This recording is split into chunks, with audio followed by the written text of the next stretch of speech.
अभिवादन स्वीकार कीजिए ब्रजेश मिश्रा का। और आप देखना शुरू कर चुके हैं द डिबेट। बहनों भाइयों, पिछले 48 घंटे में इस देश की राजनीति में एक मुद्दा है जो बहुत ही प्रभावकारी उपस्थिति इस देश की राजनीति में दर्ज करा रहा है, और विशेष तौर पर नॉर्दर्न इंडिया यानी उत्तर भारत और उसकी हिंदी बेल्ट पे है। मुद्दा है जातिगत सर्वेक्षण। बिहार की सरकार ने बिहार के जातिगत आंकड़े सार्वजनिक कर दिए, वो भी आधिकारिक तौर पर। उसके बाद से हर प्रदेश में और हर जगह से ये आवाज़ें आने लगी हैं कि उनके राज्यों में भी और पूरे देश भर में जातिगत सर्वे तत्काल प्रभाव से शुरू किए जाएं, ताकि ये पता चल सके कि इस देश में कौन सी जाति किस प्रदेश में कितनी तादाद में रहते हैं, ताकि उसी तरह से बेनिफिशियरी स्कीम्स और रिजर्वेशन को लागू किया जा सके। बहनों भाइयों, देखते देखते 48 घंटे के भीतर इस मुद्दे ने बहुत व्यापक और बड़ा रुख अख्तियार कर लिया है। इसका क्या इम्पैक्ट उत्तर प्रदेश और देश भर की राजनीति में पड़ेगा? आगामी 5 राज्यों के विधानसभा चुनाव भी हैं और देश का पार्लियामेंट्री इलेक्शन भी होने जा रहा है। क्या ये मुद्दा बड़ा रुख अख्तियार करेगा या फिर ये एक सांकेतिक मसला बनकर रह जाएगा? आज की परिचर्चा इसी विषय पर आधारित है। बहनों भाइयों, जातिगत सर्वे बिहार की सरकार ने आधिकारिक रूप से रिलीज कर दिया है। कल महात्मा गांधी की जयंती पर बिहार सरकार का यह अप्रत्याशित कदम भारत की राजनीति में एक बड़े बदलाव का संकेत है। दरअसल जातिगत जनगणना की मांग राजनीतिक दल लंबे समय से कर रहे हैं और कुछ दल इसका विरोध भी करते हैं। लेकिन जब से जातिगत सर्वे कल जारी हुआ है बिहार सरकार का आधिकारिक रूप से, वहाँ ये पता चला है कि बिहार के भीतर ओबीसी वर्ग 63% है, 63%, शेड्यूल्ड कास्ट शेड्यूल्ड ट्राइब 21%, यानी तकरीबन 84% शेड्यूल्ड कास्ट और ओबीसी समाज है बिहार के भीतर। अब बाकी राज्यों से भी ये मांग उठने लगी है कि वहाँ भी जातिगत सर्वे कराया जाए, जातीय सर्वे के रिपोर्ट्स जारी किए जाएं। बहनों भाइयों, इसकी मांग बहुत लंबे समय से, पिछले 3 दशक से इस देश की राजनीति पे चल रही है। कई बार सरकारों पे दबाव पड़ा तो कुछ ने 2 कदम चले, कुछ 4 कदम चले और कुछ सर्वे कराने के बाद भी रुक गए। यानी इस देश में कभी जातिगत आंकड़े बहुत लंबे वक्त से जारी नहीं हुए। राजनीतिक दल और समाजशास्त्री सिर्फ अनुमान लगाते हैं कि कौन सी जाति कितने % होगी, लेकिन बिहार के आए ये जातिगत सर्वे अनुमानों के विपरीत हैं और ओबीसी शेड्यूल्ड ट्राइब समाज की संख्या बिहार में बहुत अधिक बताई गई है। इसका क्या इम्पैक्ट पड़ेगा? बिहार की राजनीति परिभाषित हो गई है कि वो politically OBC scheduled caste dominance state है और वहाँ पर उन्हीं की राजनीति ही अत्यधिक प्रभावी होगी। बाकी अपर कास्ट वहाँ पर और जनरल क्लास बहुत कम है। अब जैसे ही बिहार में डेटा जारी हुआ तो हिंदी पट्टी के सबसे धाकड़ मजबूत राजनीतिक राज्य उत्तर प्रदेश में आवाज़ें तेज हो गई। यूपी में भी मांग हो रही है कि यहाँ जातिगत सर्वे किया जाए, कौन सी जातियाँ कितनी हैं उनकी रिपोर्ट सार्वजनिक किया जाए।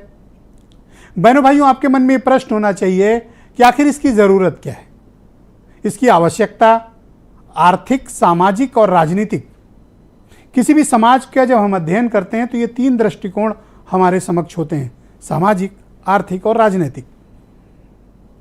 बहनों भाइयों, जो दलित, शोषित, वंचित तबका है, आज़ादी के बाद से इनके पुनरुत्थान के लिए, इनको आगे बढ़ाने के लिए, इनको समाज में बराबरी का दर्जा देने के लिए तीनों पायदान पर रिजर्वेशन पद्धति लाई गई, इनको आगे बढ़ाया गया और समय समय पर आरक्षण को रिव्यू करके उसका कार्य क्षेत्र और कार्यकाल भी बढ़ाया जा रहा है। लेकिन अब ये डिमांड हो रही है कि OBC class, scheduled caste, scheduled tribe ये आर्थिक, सामाजिक तौर पर पिछड़े हुए हैं, लिहाजा इनको राजनीतिक रूप से भी आगे लाया जाना चाहिए। इनकी अपनी जितनी संख्या है उतनी उनको भागीदारी चाहिए। बहुत लंबे समय से इसकी डिमांड रही है। लोहिया के समय भी थी, कांशीराम के ज़माने भी थी। जिसकी जितनी भागीदारी उसकी उतनी हिस्सेदारी, ये एक बड़ा प्रचलित नारा रहा है। मुलायम सिंह यादव भी इस नारे के बड़ा साथ देते थे। कांग्रेस कुछ कदम चलती थी, कभी साथ रहती थी, कभी खिलाफ रहती थी। कांग्रेस इस पर कभी स्पष्टता नहीं रखती थी जो आजकल रख रही है। कांग्रेस अब जातिगत जनगणना चाहती है, लेकिन पहले नहीं चाहती थी। बीजेपी इसके कदापि पक्ष में नहीं है, लेकिन बीजेपी कोई मुखर विरोध भी नहीं कर रही है। लेकिन अगर जातिगत सर्वे जारी हो गए, आंकड़े सार्वजनिक हो गए, तो पहला हम इसका आर्थिक और सामाजिक पक्ष ये समझते हैं कि उससे आप दलित, शोषित और वंचित तबके के लिए सरकार में कुछ अलग से बेनिफिशियरी स्कीम्स डिसाइड कर सकते हैं। इस तबके को बराबरी के लाने के लिए आप तमाम आर्थिक नीतियों को लागू कर सकते हैं जिससे ये समाज आर्थिक और सामाजिक रूप से आगे आए।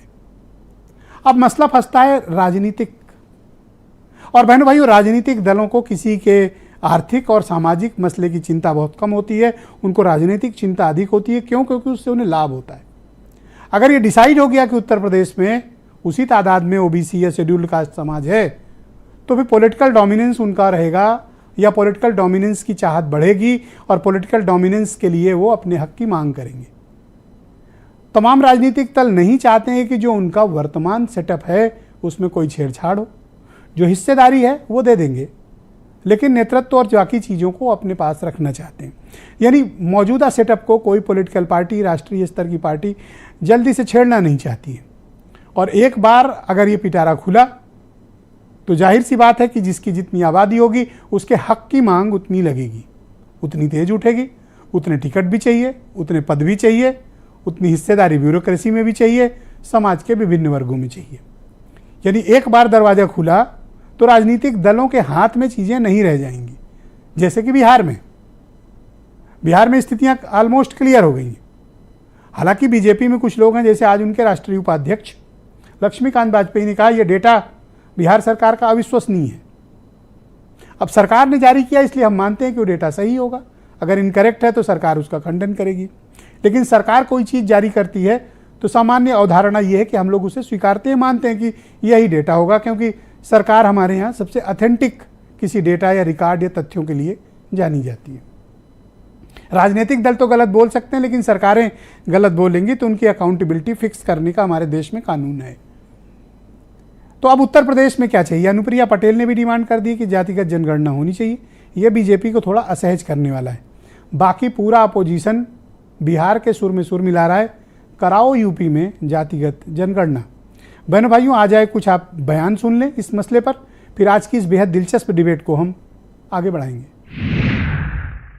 सब पार्टियों को कर दिया जाएगा और उसके बाद पार्टी को जो आगे लोगों को विकसित करने के लिए जो भी काम करना है, आगे बढ़ाने के लिए जो काम करना है वो निर्णय लिया जाएगा, लेकिन उसमें ज्यादा देर नहीं लगेगा। जातीय जनगणना बिहार की जनता में, गरीबों में भ्रम फैलाने के सिवा कुछ नहीं है। अपना दल ने हमेशा जातीय जनगणना की वकालत की है और संसद में हमने अपनी पार्टी का स्पष्ट रूप से पक्ष रखा है कि हम जातीय जनगणना के पक्षधर हैं और जातीय जनगणना समय की मांग है। 30% जो अति पिछड़ा है, अति पिछड़ों के साथ अन्याय हुआ।